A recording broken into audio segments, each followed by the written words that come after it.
Save the world. Hello. Hi. Welcome To Gaia and Sarah. Save the World. This is our final episode of 2019. We are ready for 2020. Would this be 13? Is it our 12th or our 3rd? Wow.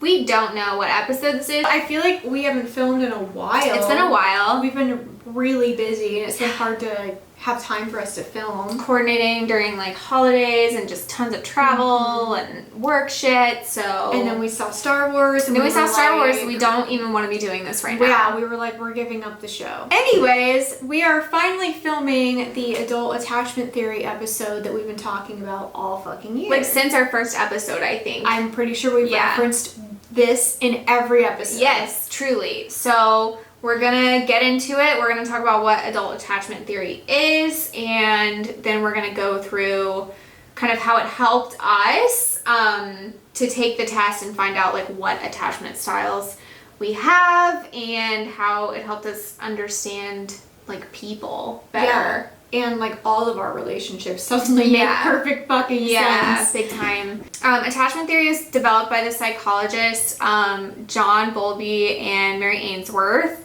and it talks about 3 maladaptive attachment styles and 1 good attachment style, basically. The one that's healthy. A healthy one. So your attachment style develops through your childhood. It's typically between the ages of 2 and 5. Yeah. And it's based on the relationship that you have with your parents, but especially your mother.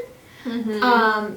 And so what they did is they conducted this like one infamous test. Basically what they did was they took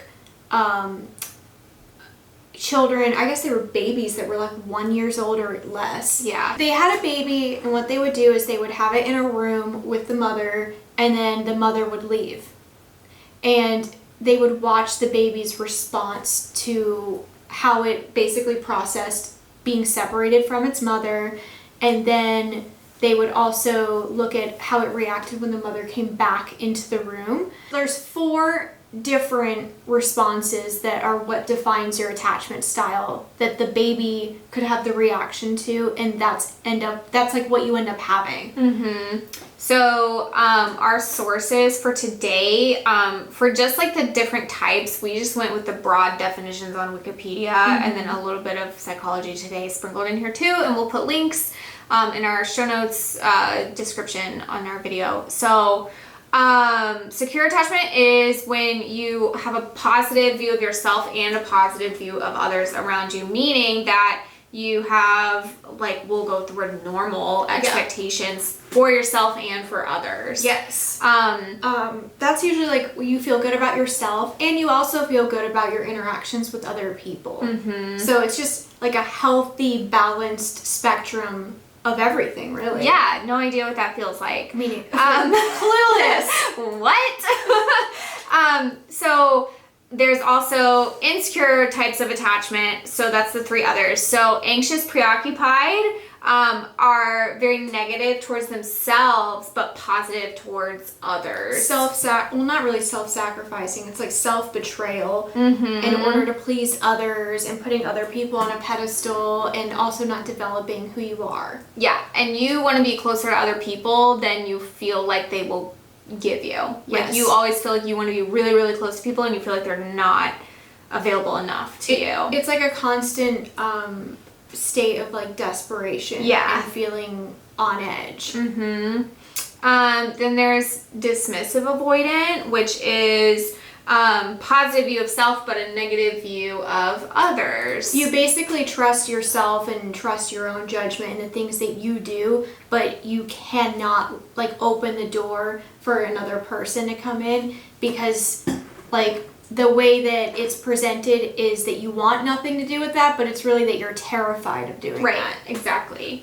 And then the really fun one is fearful avoidant, which means you have unstable, and this says fluctuating and confused view of yourself and others. So nothing is good. Fearful avoidant is also called disorganized attachment. I guess like it's more of an opinion, like if you want to call it fearful avoidant or disorganized. Right. I liked calling it disorganized because I think it makes more sense. Mm-hmm. But basically, if you have any of these besides secure, that's where you end up facing the problems within yourself and within your relationships. Referring back to the study with the babies, let's say that the baby that's in the study has avoidant attachment. Okay, so what would happen is the mother would leave the room and they would be studying the baby's reaction, and basically we're making the baby a boy for this, for whatever reason. Ew. Okay, no, never mind, it's a girl. It's a girl. So basically what she would do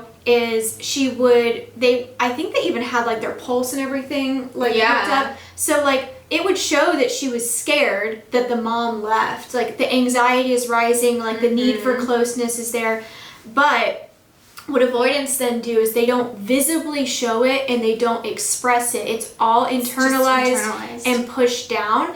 And then when they are reintroduced to the mom, like when the mom comes back into the room, there's like zero like reaching out for affection, like no visible sense of relief to be reunited with the mom, even though on the test it shows their heart rate and everything slowed back down, the comfort's there, but they will not express it or show it. Like I remember reading that the avoidant babies would like basically not even reach for their mom, just kind of like look through them. Yeah, because it's like a lack of trust and you have no security with that person. And they try to like almost be like it's crazy to think about this with babies, but it's trying to be self-sufficient and like not need anything, so you don't ask or show. Right, exactly.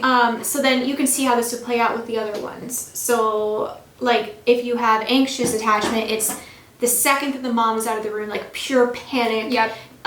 Racing heart, body temperature elevated, just in fight or flight mode immediately, feeling like I can't do this, I can't exist, I'm not okay alone, I'm just falling apart. And then reunited with the mom is like immediate affection, everything's back to normal, clinginess, like please don't leave type of reaction. Right. And then a fearful avoidant person or disorganized person, baby in this case, is really both. So it depends on the situation. It fluctuates. The baby that with the secure attachment though would be okay when the mom leaves the room and able to sit in like feelings of discomfort, just exist, and then excited to be reunited with the mom and able to show that, and still okay. So a lot more level, like less spikes and no pushing down, being in like almost like denial of the feelings, or like literally afraid and anxious about your feelings. There's none of that. So let's talk about what happens to make you each one of these ways, because I'm pretty sure everyone's like, what the fuck happened to me? Right. And that really is what it's about. It's not what's wrong with you, it's what happened to you. So you pick one. Which one do you want to talk about? Oh boy.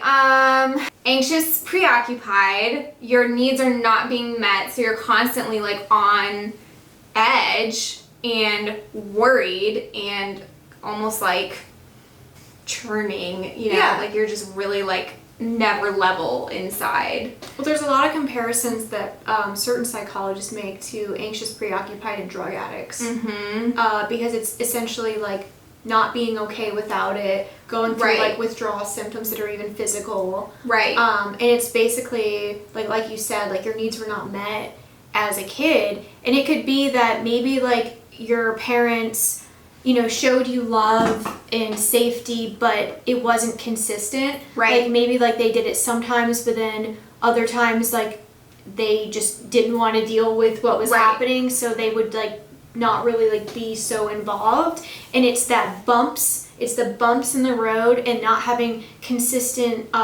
security within your relationship with your parents, not feeling safe. That is one of the biggest things.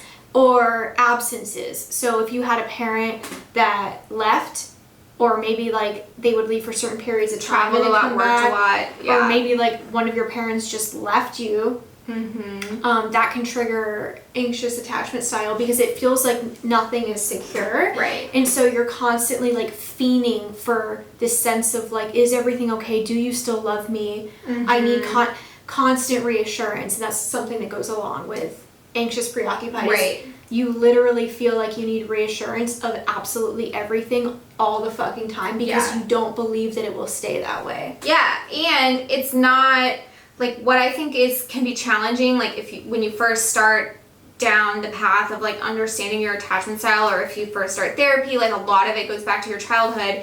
It doesn't mean you had abusive parents, or even that you had neglectful parents. It could just mean, like, boundaries weren't established correctly, or it was inconsistent, or you're the first kid and they're learning a lot on you, unfortunately. You know, it doesn't have to be extreme situations. Like, it could be mild stuff, but it's still going to affect you while you're a kid and, like, play out throughout your life, because it teaches you what it means to be in a relationship with someone. So it teaches you how to depend on someone. And that's why it's so important that we have education before having kids, because these micro things that may seem like nothing, that's literally what establishes your kid's ability to have healthy relationships. Yeah, totally.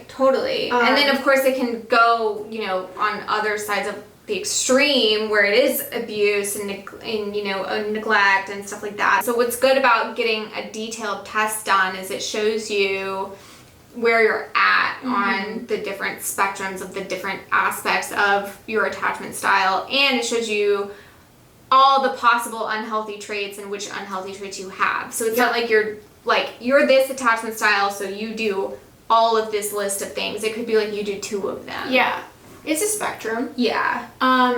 So that was the anxious, preoccupied attachment. So then, I've actually read quite a bit about the avoidant one, which is like some interesting little things about it. So if your attachment style is avoidant, then there are certain things that may have happened in your childhood to, I guess, make you this way.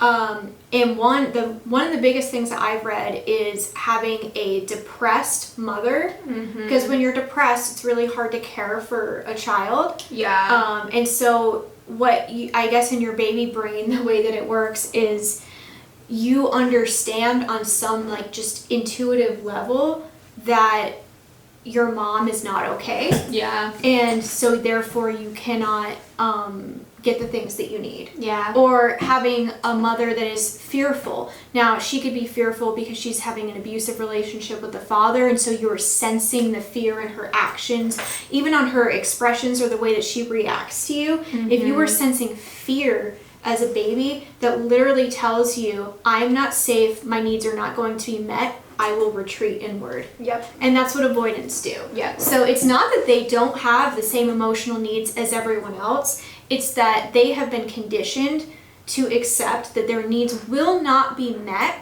Right. And that's so hurtful that they bury all of their needs inside and convince themselves, I don't need anyone, I don't need relationships. And it's because they're terrified of intimacy. Right. They're completely convinced, and it feels true, that they don't need any kind of intimacy, or they're like, take it or leave it about it. Like, very much rigid boundaries to the point where you can't have a relationship because everything has to be it will never get past whatever walls they have put up. And these are people that typically have, like, commitment issues too, and they usually, unless they've done, like, some inner work, have no idea why. They're just like, I just don't care about relationships. Don't like it. It's deep embedded fear. Yeah. That starts when you're a baby. Right.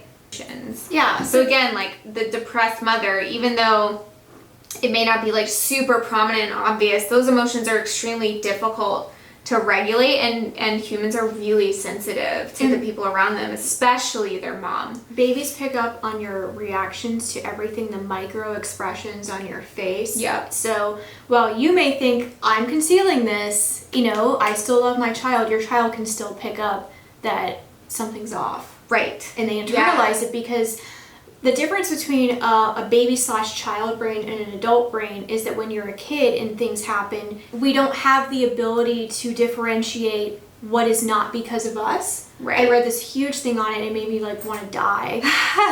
That basically, like, okay, example, you're 5 or 6 years old and your parents sit you down to have a hard conversation, they're getting a divorce.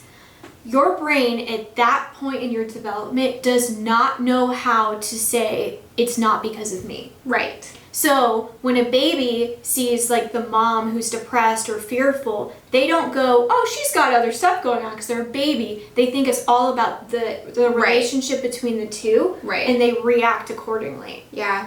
But with the secure attachment system, this means that your parents were both present, emotionally available, consistent, reliable, and made you feel safe. Yep. And from what we read, I remember looking up like what percentage of people are even secure. Right. It was a large percentage, which blows my fucking mind because I don't feel like I know many people with a secure attachment style. Yeah. I can think of one. Or maybe it's just our generation ended up more not with secure attachment styles. Maybe, or maybe it's who we're connecting to or who we're drawn to. I mean, who knows? But I feel like it's tough for me to imagine. And I think I had like a good upbringing and I still have a good relationship with my parents, and it's still tough for me to imagine like how to become a securely attached person. Like, I don't know what that would look like. It's hard to picture.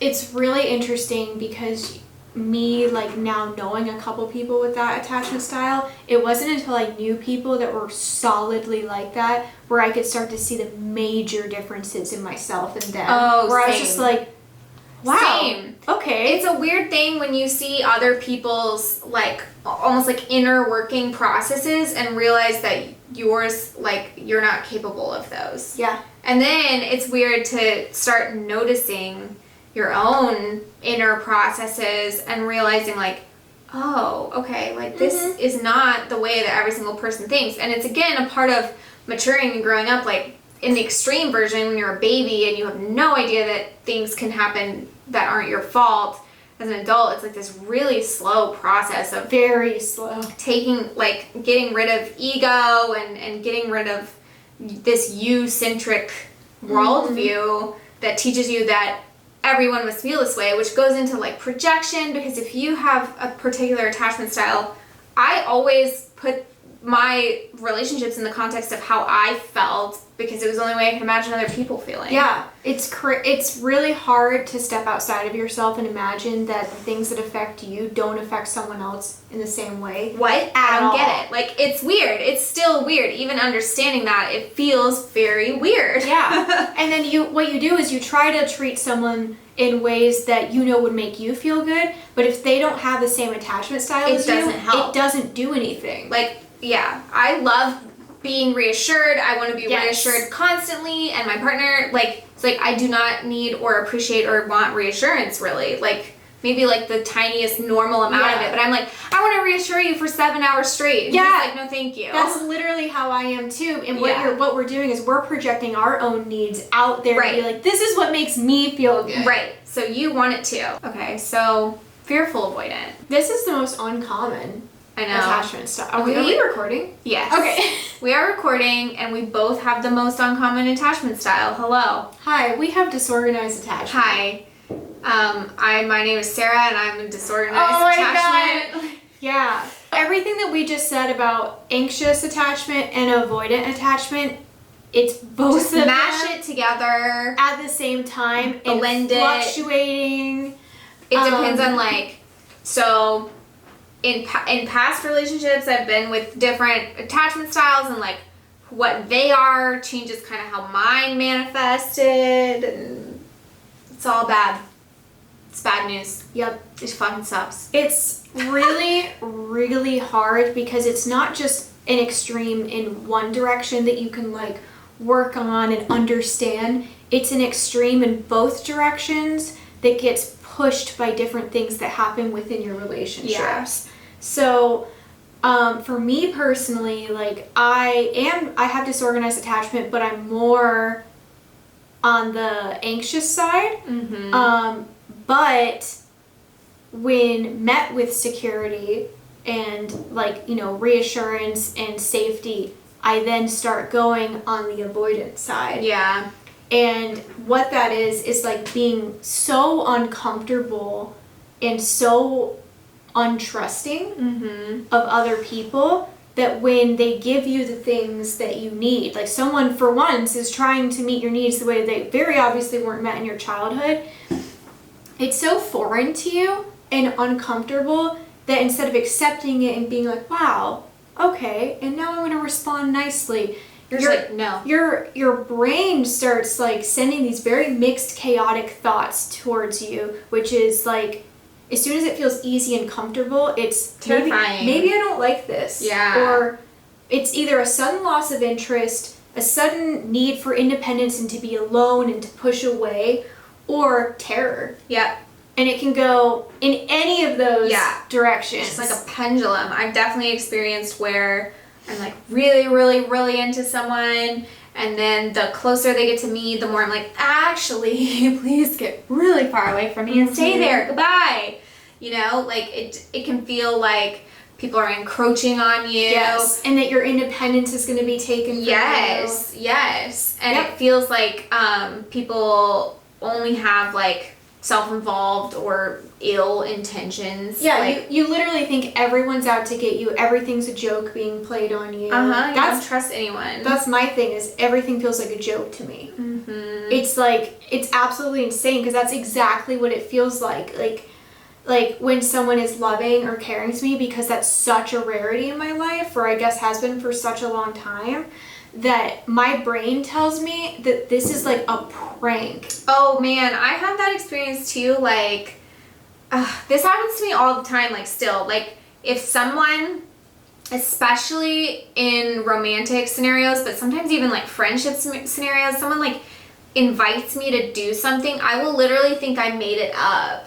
Oh my god, like, I know exactly what you mean. Like, or I'll be going to someone's house or like going to meet someone, and I'll be like, I'm gonna get there and realize that they never invited me and I made it up. Yeah, that's like a complete inability to trust reality. Yeah. And that's something I struggle with so much. Ugh, it's weird. Like, I can think of times like knocking on someone's door and being like, what if I'm just knocking on their door for no reason and I'm a stalker? Like, and I made it up. Yeah. Like, but that's like a sign though, because like when you have disorganized attachment, it was that you could never believe anything was real around you. Right. Because it was so all over the place that when good things happen, you don't know if they're real. When bad things happen, did that even happen? Right. Like, well, and okay, so that is kind of what we were saying about,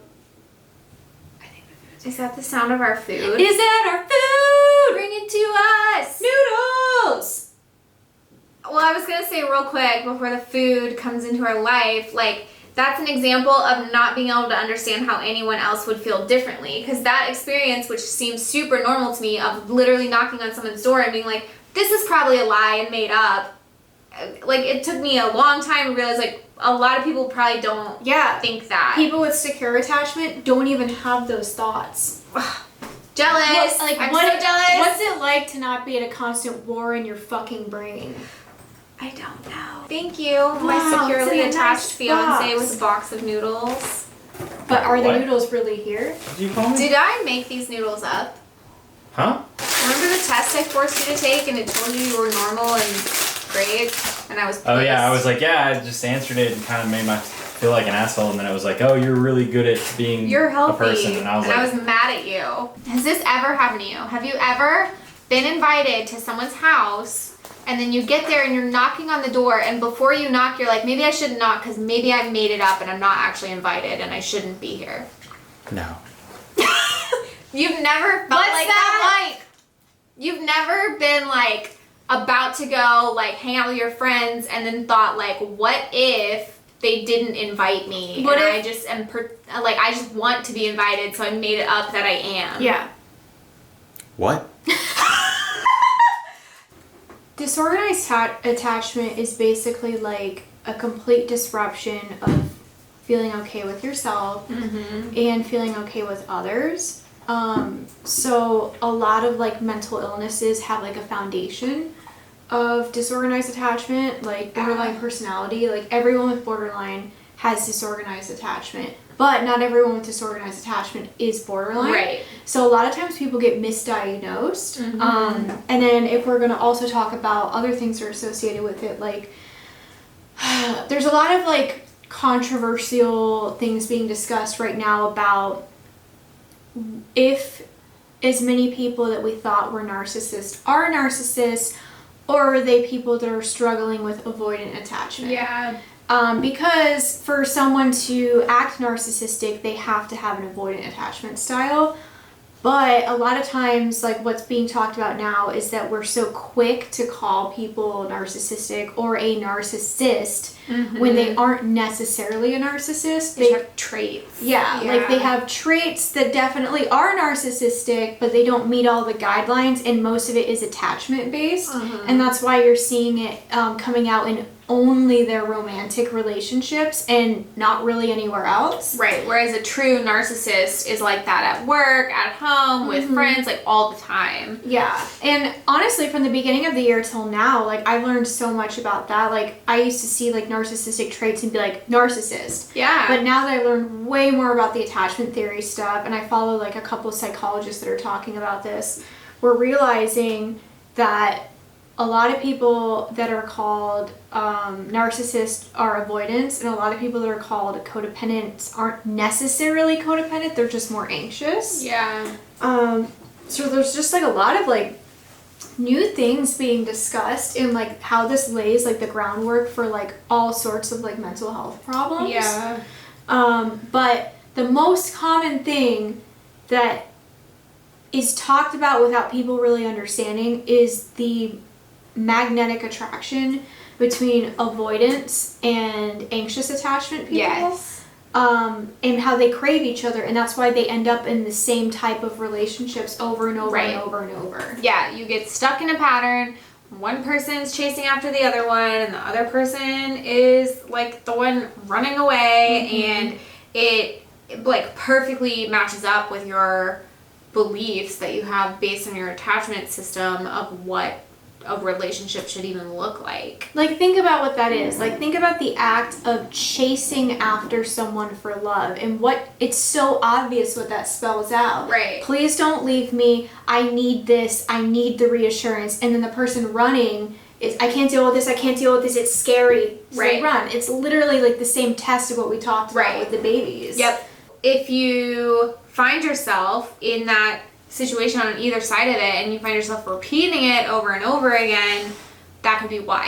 Yeah. And then it's also like the person you're with will bring out aspects of your attachment style too. So if these two types find each other, then it's going to exacerbate all of the traits that they have. Yeah, because what you're doing is you're activating attachment wounds in one another. So if you're avoidant and like your way of dealing with conflict or anything is to retreat and to push the person away, if the person that you're dating is anxious, then that activates all of their attachment wounds like around anxiety. Right. So then they become like super clingy and like, I need to see you, I need to talk to you, like they can't give you the space, and it pushes you further and further apart because you're just activating one another. And that's when you get in these situations where you're thinking to yourself that you logically understand something and you're unable to behave in accordance with your logic. Yes. So when you realize you're crowding someone and demanding a lot of their time, and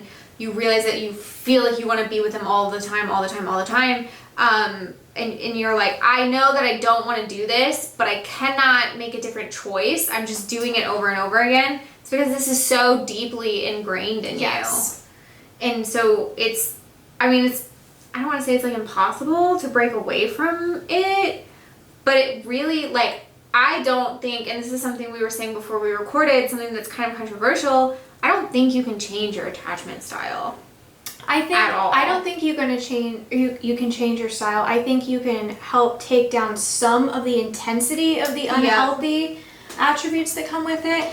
But I think that when you have like an unhealthy attachment style, the only way that you're really going to not even get through it, but like handle what you have going on, is to be with someone who also is willing to understand what, you know, the inner workings of you, and be open to handling it together. Right. Because when you have a broken attachment system, you do not practice logic or rationality. Right. Or You sometimes don't you have access to it. or almost. you practice pure logic with zero emotional ties to what you're doing. Right. So it's just like it's too black and white. Right. And so that's why it's so important to have obviously the understanding of who you are, because how can someone else, help you or even just react well to Right. what's going on with you if you can't even voice what is going on with you. Right. So it's about having communication, understanding each other's needs, your attachment styles. Like,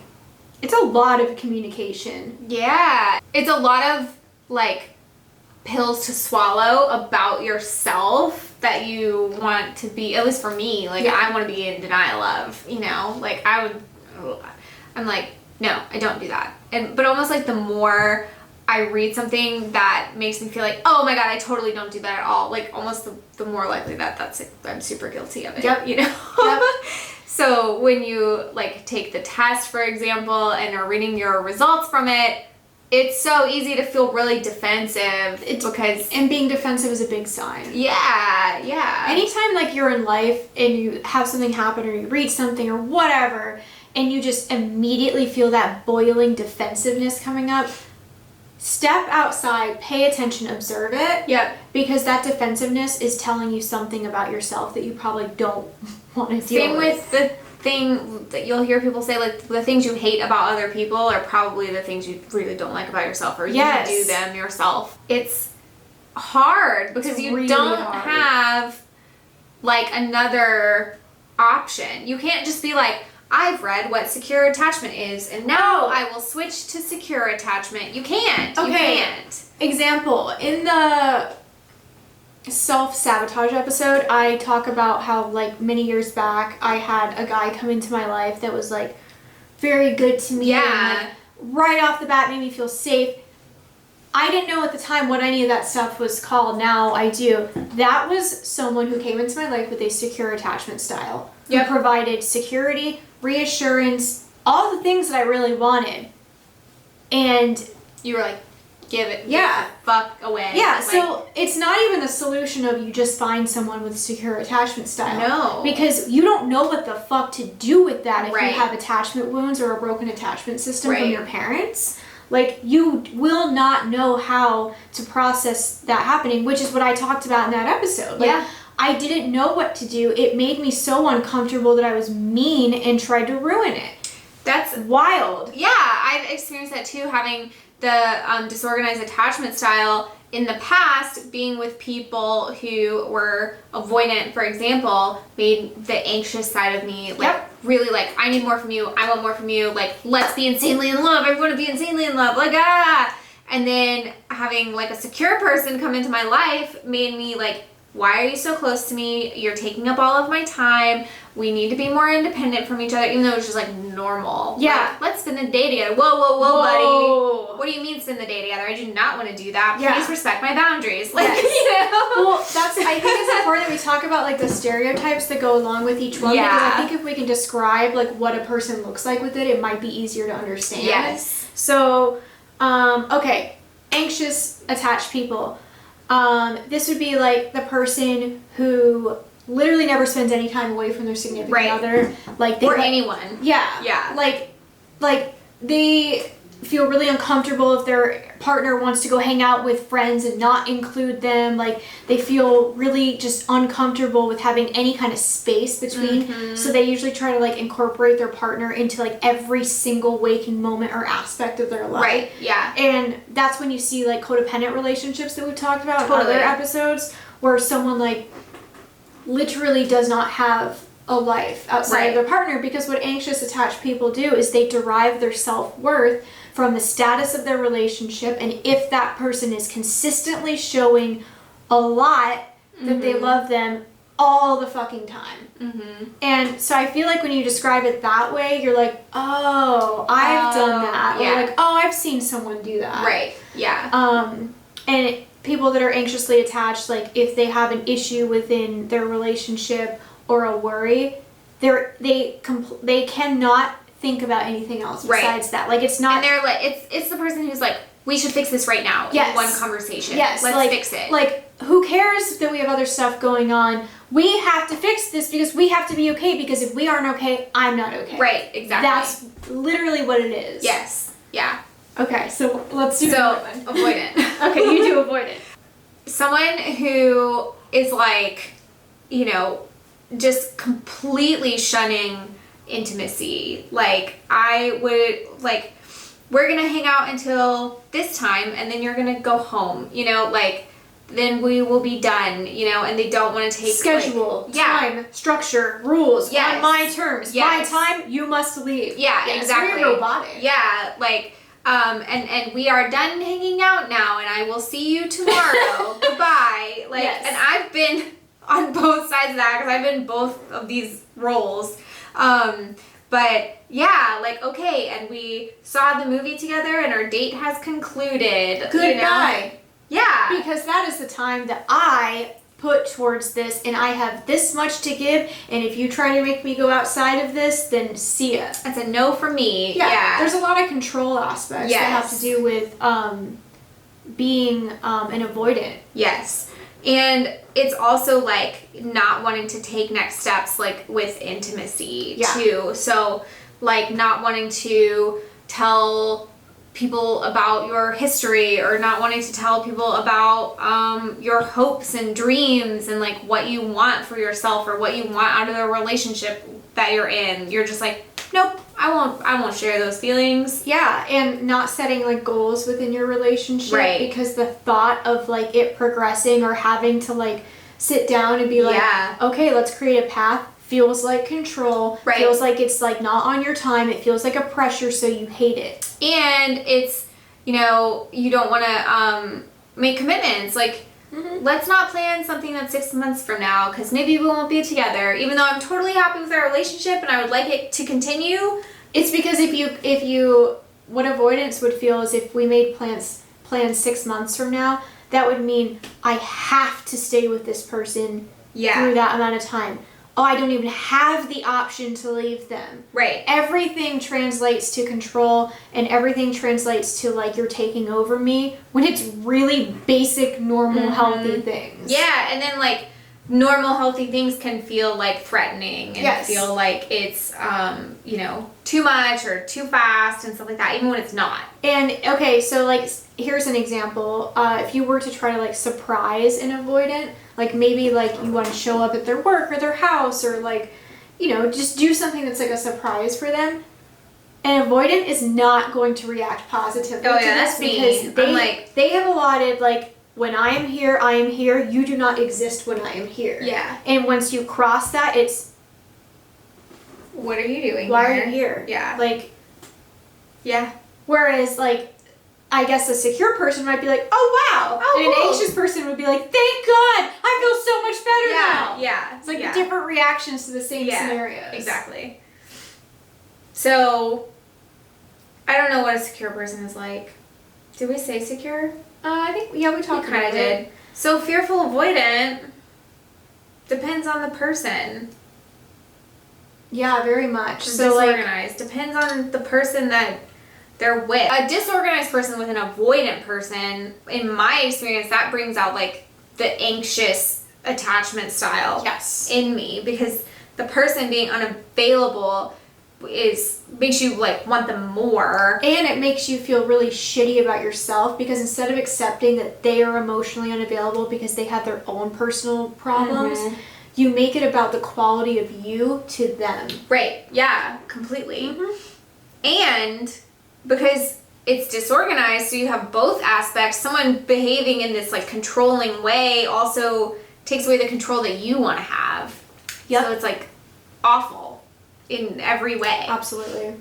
I score like of all the different, so in the test it gives you a bunch of graphs, and the categories are intense need for security, avoidance of closeness, self-esteem, need to please, indecisiveness, need to control, and extreme altruism.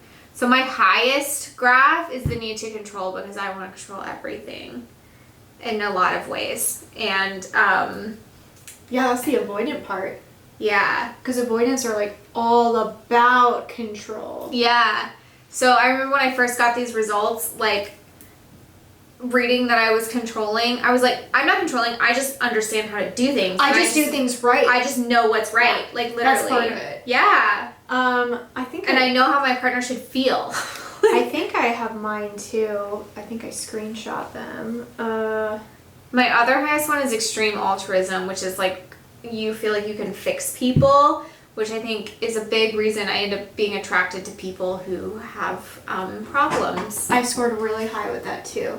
Yeah. It's like, it feels like really fulfilling and satisfying to Be needed.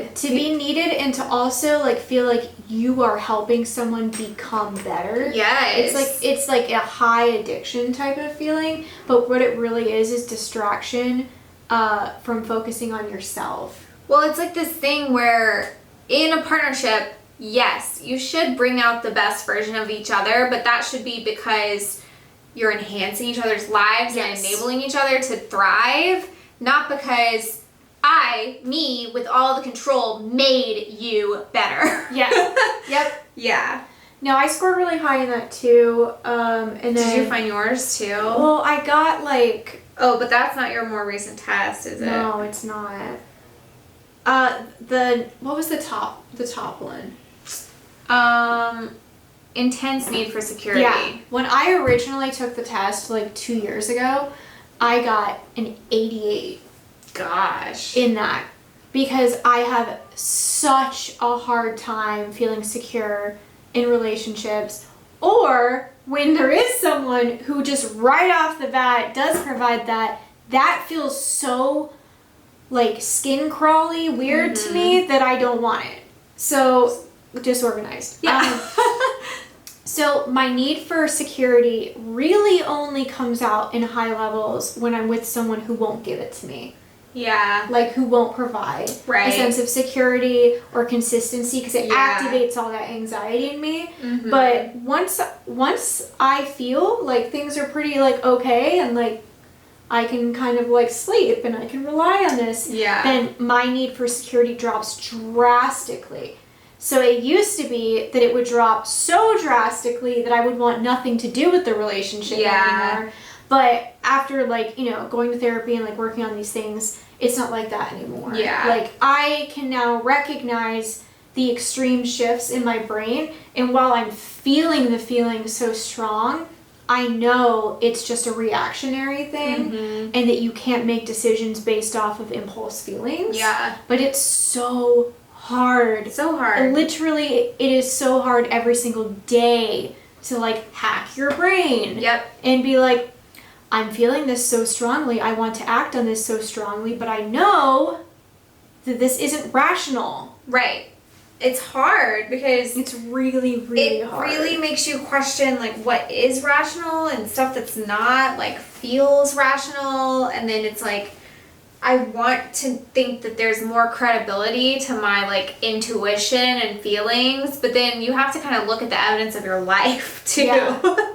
So, yeah, it's not that I don't trust myself or trust my intuition or trust my feelings, but I think part of it too, I think maybe secure people feel some of the same things, but not on this like crazy intensity. Like maybe like short instances of it, but not like all consuming. Yeah, I think that's the thing that makes it difficult, is because it feels all consuming and it feels really tough to even pause and turn your point of view to any other angle. Especially if you have attachment trauma. Because then when your attachment system gets activated, you don't just have thoughts, you have physical reactions as well. You're like essentially experiencing PTSD. Yes. And if you are someone who has attachment trauma or disorganized attachment, you're going to have these things activated all the time in relationships. Yeah. Regardless if they're good, regardless if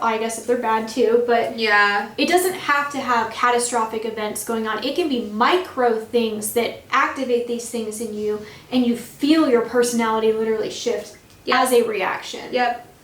Yeah, it's really intense and difficult to deal with, but I do think that tools that we've gained through kind of knowledge of attachment theory is helpful. And I can honestly say that learning about my attachment style, learning what that meant, and learning why that's played out in my life the way it has, made it so that I can have a healthy relationship. Like, I never could have. I don't think, honestly, I feel like unless you have a secure attachment style, you can't have healthy relationships unless you learn about this. Yep. Or get help for your attachment style, because you will literally just repeat the same events with new people. You can keep going. Like, over and over and Over over and and over over and over. again. You'll essentially have the same boyfriend who just looks different, or the same girlfriend who just looks different forever. Forever. It sucks. Yes. We're gonna share some examples of things that we have done that you may have done too. Yep. Based on your attachment style. So, for me, with having disorganized attachment, but more so leaning towards anxious, it's a really low self-belief. Like, your value, you only like feel like you have value when someone else really cares about you. Yeah. So when I was like in like probably like the peak of how bad that was for me, this is back to like the denying reality thing that you were talking about earlier. Someone told me that they loved me for the first time, and I literally thought that it was a joke that was being orchestrated and played on me. Oh my god. Yeah. Like, punked. You just got punked. Like Ashton Kutcher comes around the corner. I'm not kidding. What? Did you tell them that? Like a long time afterward. Yes. Oh my god. Like, I didn't even like have a reaction for a very, very long several seconds. And then I think I said, what? And then, are you being serious? Yeah. Because I literally did not think that could be truthful. Yeah. So my head was, that's not truthful. So what can it be? Oh, it's a joke that someone's playing on you. So now ask them to establish that it was a joke. Wow. I can think of times, I can think of a particular relationship I was in that just like exemplified having disorganized attachment, because this person made a lot of poor lifestyle choices that led to them having to go away for long periods of time and then come back. So when this person was away, I would just like miss them and want them to be there and be like, I can't wait to see them, and like, will I ever see them again? And then when they would come back, I would just be like, I hate you. Like, I do not come near me.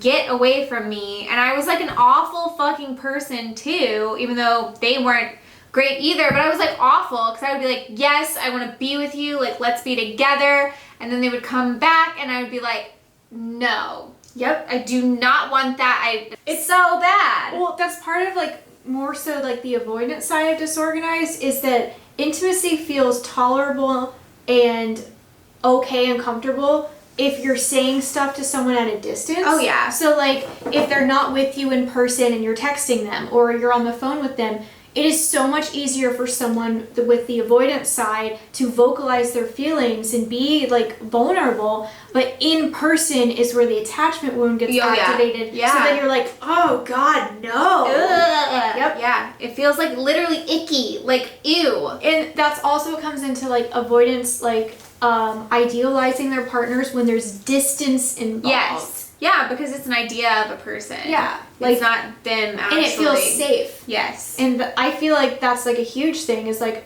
when the distance is there, the avoidance like idealize their partner and they're like super affectionate and vulnerable, but then that all goes away in person. Right. Yeah. Yep. Yeah. So if you've ever been through a breakup where the person after you broke up was like, oh my god, all the things that I never did while we were together that you wanted all along, I'm gonna do them now. Like, they're suddenly willing to jump through hoops that are on fire to be with you and make you happy. Like, you're seeing that play out. That's literally an avoidant. Yes, because they were blocking themselves from ever having the intimacy that they crave on a human level, and then when their like controlled amount of intimacy is taken away, they need it back. They want it back.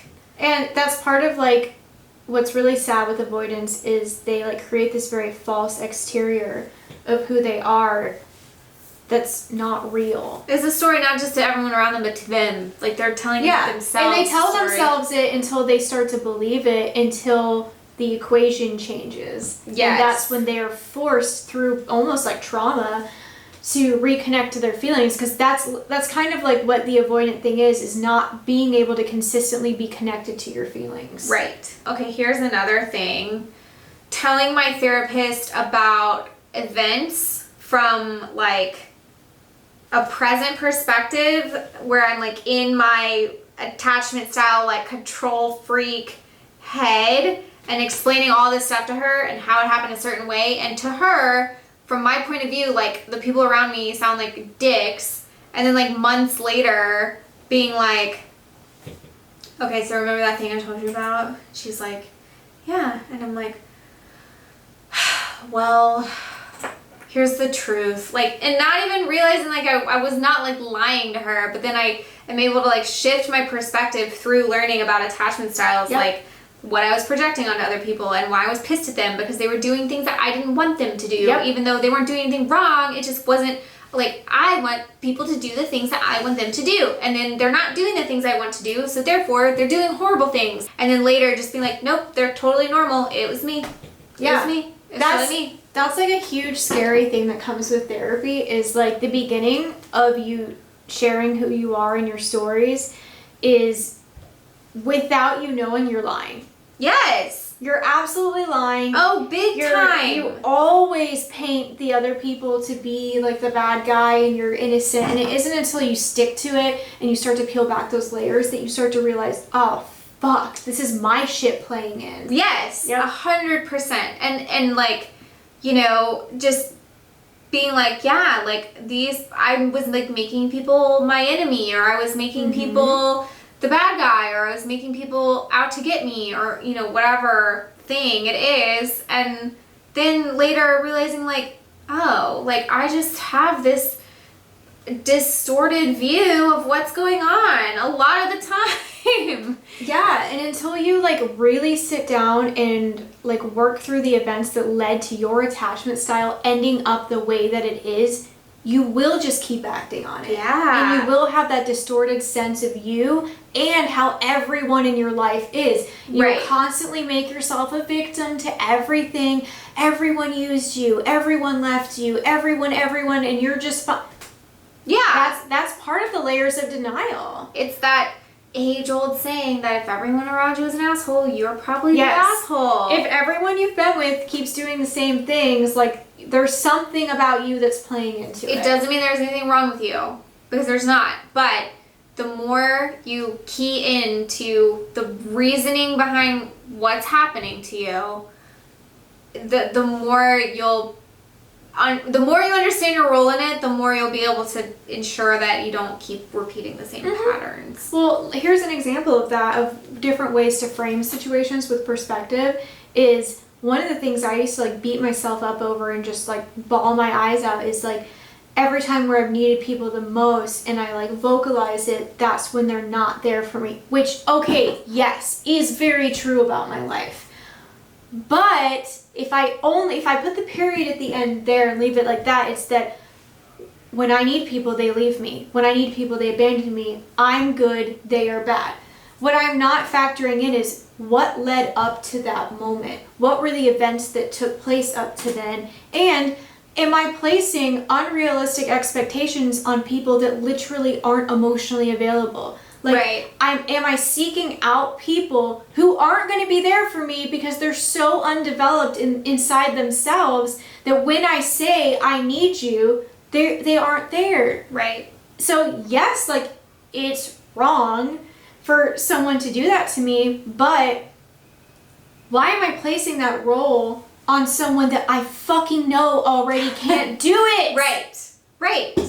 Why? Yeah. And what that does is it enforces that view I already have, which is everyone will leave me. Yep. And I can't trust anyone. Right. Because I'm literally seeking out people who will leave me that I can't trust. Yeah.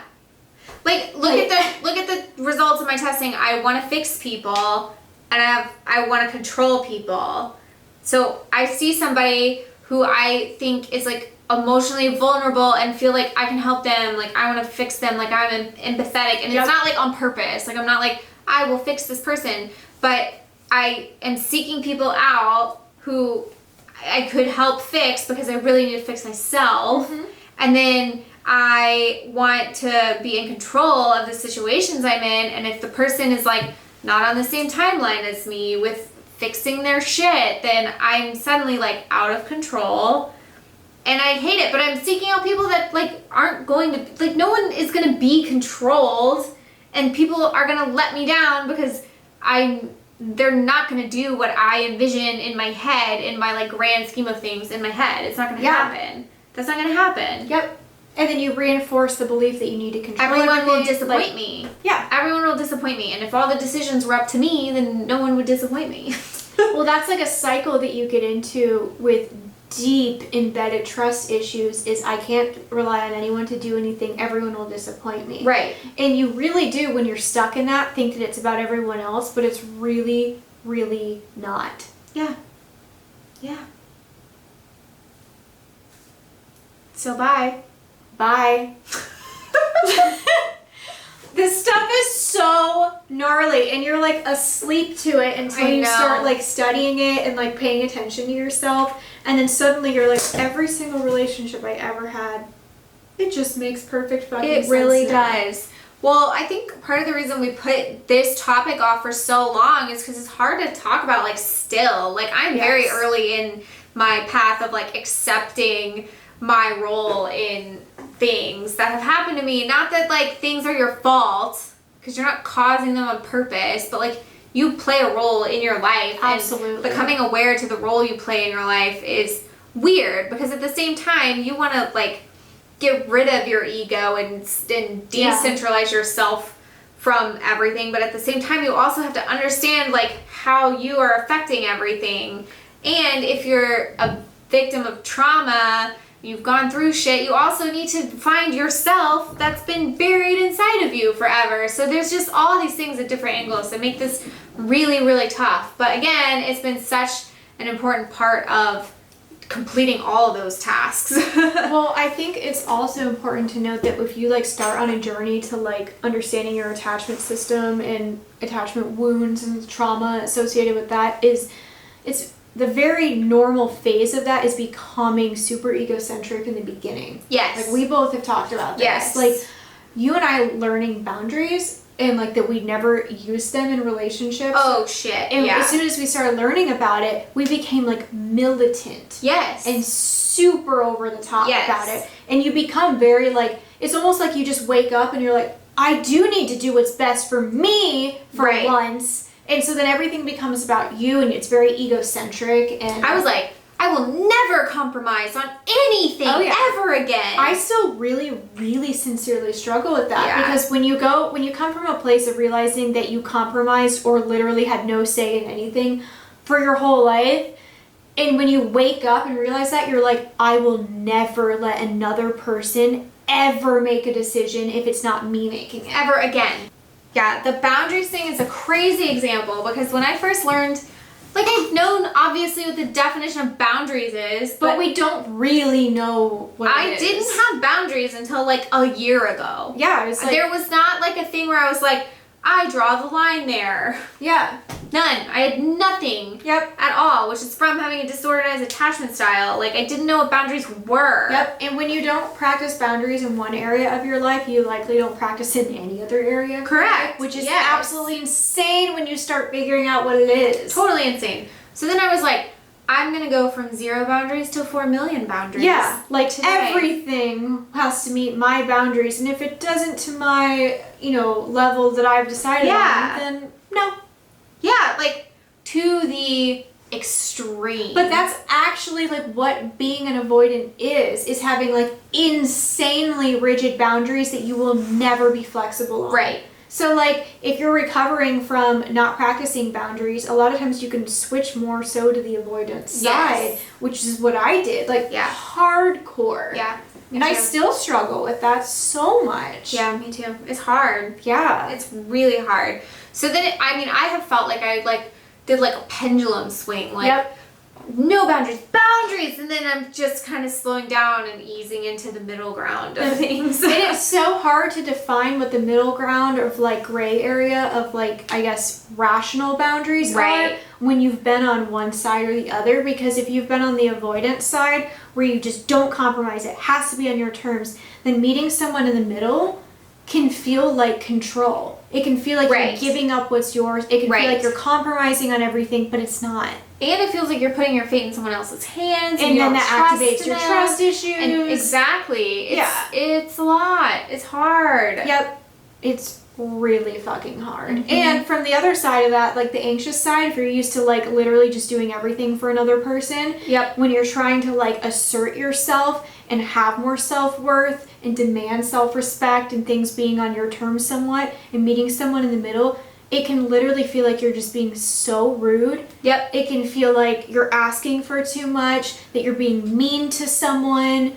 You're not. You're literally just making yourself a whole person with needs. But it doesn't feel that way. No, not at all. It feels like you're being an asshole. For even asking. Or even talking. That's literally how I feel about asking for reassurance. Is I feel like